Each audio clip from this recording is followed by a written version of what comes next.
Hi, I'm Daphna. Welcome to Back to Basics. And today we'll be focusing on Warrior 2 or Virabhadrasana 2. Very simple pose. We covered Warrior 1 in an earlier video, and you'll probably find Warrior 2 in most classes, same as Warrior 1, whether it be vinyasa, hatha, or ashtanga.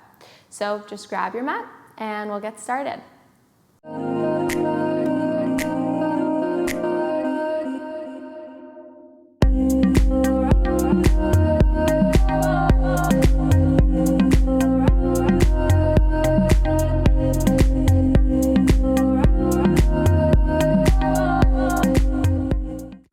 So, as I mentioned, we are working on Warrior 2 or Virabhadrasana 2 today, a pose that is pretty basic in most classes, I would say.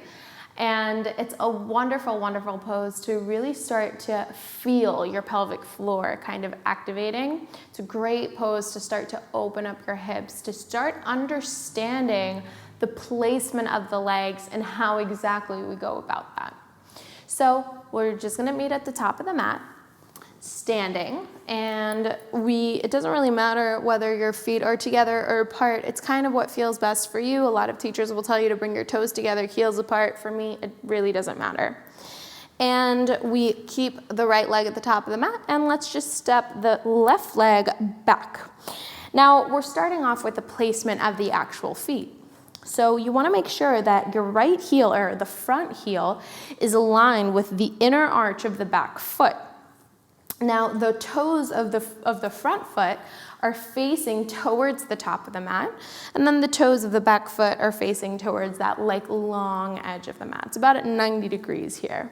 And we're getting a 90-degree angle in this front knee.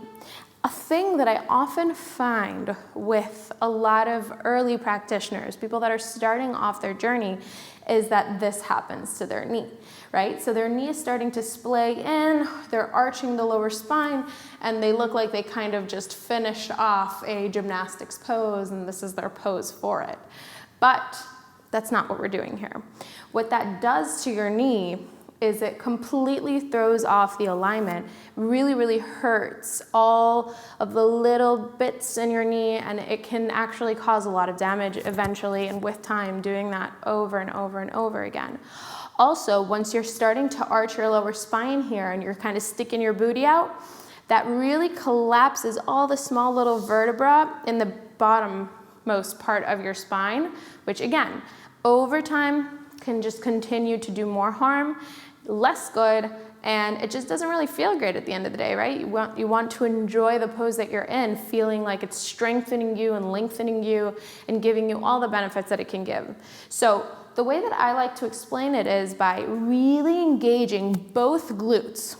You're really pressing in through the back heel, and you want to keep thinking about the engagement of the glute of the front leg that is allowing you to keep opening up that front knee out towards the knife edge part of that foot. And I want you to imagine as if there's this sort of weight at the bottom of your spine here, right at the tailbone, pulling the tailbone down. So it's not like you're rounding it out and really pulling that tailbone in. You don't want to tuck it in, but you also don't want to stick the booty out. You want a really nice and neutral spine here. And then you're bending into that knee. Again, you don't want to surpass the toes. You just want to get a nice 90-degree angle here. And then your arms reach tall, making sure that the actual hands aren't flimsy and weak here. We're stretching through the fingertips, and we're gazing through that middle finger of the front leg. Releasing any tension in the shoulders here, allowing the shoulder blades to slide alongside the spine here. Releasing any tension in the face, pulling the belly button in and up. That's the pelvic floor, Mula Bandha engaging. 1, pulling the rib cage in. 2, breathing. 1 more breath. As you exhale, hands into heart center, extend that front leg, bend into the back knee, and step it to the top of the mat. And that about covers it for Warrior 2. I hope you have a wonderful day. Thank you so much for watching this video. If you have any questions, as usual, feel free to like, comment, whatever it is, reach out to me. And we'll see you in the next video.